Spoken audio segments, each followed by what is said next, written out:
मुक़द्दस मूसा का नाम सामने आते ही हम इस बात को जान जाते हैं, पहचान जाते हैं कि ये बाइबल मुक़द्दस की एक इंतहाई मोतबर शख्सियत है और जिसका ज़िक्र किताब मुक़द्दस में तकरीबन 850 मरतबा किया गया है। और इससे हम ये अंदाज़ा लगा सकते हैं कि मुक़द्दस मूसा किस कदर एक अहम किरदार है जो किताब मुक़द्दस में मज़कूर है, और फिर ये कि खुदा ने कैसे उससे अपने लिए बड़े बड़े काम लिए। हम उसकी ज़िंदगी के हवाले से बेशुमार बातें किताब मुक़द्दस में से सीख सकते हैं, लेकिन आज जिस बात पर हम गौर करने जा रहे हैं वो बात ये है कि जब उसकी मौत वाक़या हुई तो कादिर मुतलक खुदा ने खुद उसे दफन किया। और ये एक ऐसी बात है जो हमें वर्ताए हैरत में डाल देती है, और बतौर एक संजीदा किताब मुक़द्दस के कारी होने के नाते से हमारे जहन में ज़रूर ये सवाल पैदा होता है कि आखिर इसकी वजह क्या है कि क्यों खुदा ने बज़ाते खुद उसको दफन किया और फिर आज तक किसी आदमी को उसकी कब्र भी मालूम नहीं है। ज़रा उस हवाले को हम पढ़ते हैं जहाँ पर इसकी मौत का ज़िक्र है।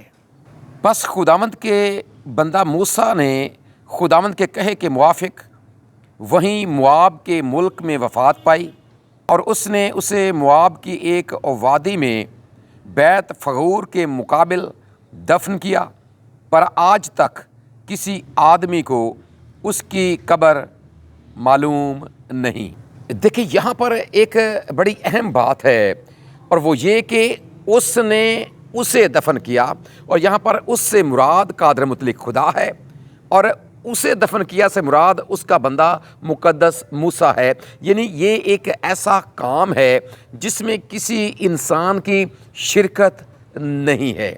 खुदा ने उससे कहा था कि तू इस पहाड़ के ऊपर आ जा, यहाँ से तू उस सारे मुल्क का नज़ारा कर ले जो मैं इसराइलियों को देने जा रहा हूँ, क्योंकि तू उसमें जाने नहीं पाएगा। और वहीं पर यहाँ इस आयत में हमने पढ़ा भी है कि वहीं पर खुदावंद के कहने के मुताबिक मुक़द्दस मूसा ने वहीं पर वफ़ात पाई, और फिर वहीं पर कादिर मुतलक खुदा ने उसकी तदफीन कर दी। आखिर ऐसा क्यों हुआ, या खुदा ने ऐसा क्यों किया? चूँकि यहूदियों के नज़दीक, और ना सिर्फ यहूदियों के नज़दीक, हम सब इस बात को जानते हैं कि जितने इल्हामी मज़ाहब हैं उन सब में मुक़द्दस मूसा को एक इंतहाई मुनफरिद शख्सियत के तौर पर जाना और पहचाना जाता है। और यहूदी लोग, यहूदी रबी इस बात को लिखते हैं रवायात में कि चूँकि मुक़द्दस मूसा एक इंतहाई मोतबर नबी के तौर पर सामने आया, वो अंबिया के नुमाइंदे के तौर पर सामने आया, और फिर ये कि उसकी मार्फत खुदा ने अपना पाक कलाम यानी अपनी शरीयत दी, और फिर यही नहीं, डायरेक्ट वो खुदा के साथ हम कलाम होता था, और ये एक बहुत बड़ा एजाज़ है। और इसके हवाले से किताब मुक़द्दस में भी लिखा गया है।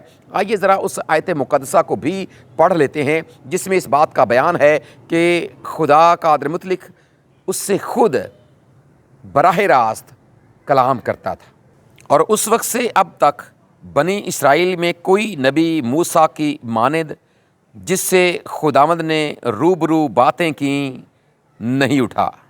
यहाँ पर हम इस बात को देखते हैं कि ये एक बड़ा मुनफरिद एजाज़ है जो मुक़द्दस मूसा के हिस्से में आया है। यहूदी रवायात हमारे सामने इस बात को रखती हैं कि चूँकि वो एक मुनफरिद नबी है, जो एजाज़ उसके हिस्से में आया है वो किसी और के हिस्से में आया ही नहीं है। और कादिर मुतलक खुदा ने क्या किया? कादिर मुतलक खुदा ने खुद ये ज़िम्मा ले लिया कि वो खुद उसकी तदफीन करेगा। और रवायात में ये भी लिखा गया है कि कादिर मुतलक खुदा ने उसे चूम कर उसकी रूह को उसमें से निकाला, और उसकी जो बॉडी थी उसको उसने दफन कर दिया। और ये एक इलाही कुर्बत का हमें हिस्सा नज़र आता है कि उसका और फिर कादिर मुतलक खुदा का किस कदर आपस में गहरा ताल्लुक़ था। और फिर वहाँ पर वो ये भी लिखते हैं कि ये हमारे इंसानी अक़ल से ये बात, समझ से ये बात बालातर है। ये तो होगी यहूदी रवायात की बात। और इसके साथ एक और नुक्ता बड़ा अहम है, वो ये कि चूँकि जो मुक़द्दस मूसा है वो एक इंतहाई मोतबर शख्सियत है, 40 बरस तक वो अपने लोगों का नुमाइंदा बना रहा।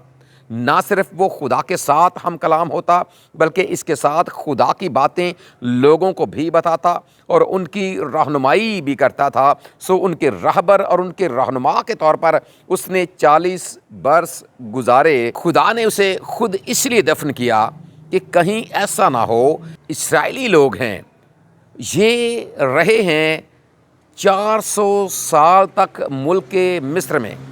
अब मुल्क मिस्र के जो रसूम हैं, जो रिवाज हैं, ये इनके ज़हनों, इनके दिलों और इनके ख़यालों के ऊपर छाए हुए हैं। अब वहाँ पर ये रीत और ये रिवाज है कि जो उनके बड़े लीडर और बड़े उनके रहनुमा जब वो वफ़ात पा जाते तो वो उनके बड़े बड़े मकबरे बनाते थे। और एहराम मिस्र की सूरत में हम इस बात को देख भी सकते हैं। सो खुदा के ज़हन में ये बात थी कि कहीं ऐसा ना हो कि ये लोग मुक़द्दस मूसा को दफन तो कर दें, लेकिन चूँकि वो एक मोतबर नबी है, वो मेरा नुमाइंदा इनके सामने रहा है, लोग उसको इज़्ज़त और कदर की निगाह से भी देखते हैं। सो कहीं ऐसा ना हो, चूँकि इनके ज़हनों से अभी तक वो बात नहीं निकली, इनके ख़यालों से अभी तक वो बात नहीं निकली, सो कहीं ऐसा ना हो कि ये इसकी कब्र को एक मज़ार में ना तब्दील कर लें, या ऐसा ना हो कि वहाँ पर बुत परस्ती शुरू ना हो जाए, कब्र परस्ती शुरू ना हो जाए। सो इस बात को सामने रखते हुए कादर मुतलिक खुदा ने ये फ़ैसला किया कि कोई इंसान इसको दफ़न नहीं करेगा। और पाक कलाम में अभी हमने पढ़ा भी है कि किसी भी आदमी को उसकी कब्र के बारे में मालूम ही नहीं है कि कब्र कहाँ पर है। और आइंदा आने वाले हालात और मामलात पर जब हम गौर करते हैं तो फिर हमें इस बात की समझ आ जाती है कि खुदा ने ये फ़ैसला क्यों किया, और अगर किया तो वाकई दुरुस्त फ़ैसला किया।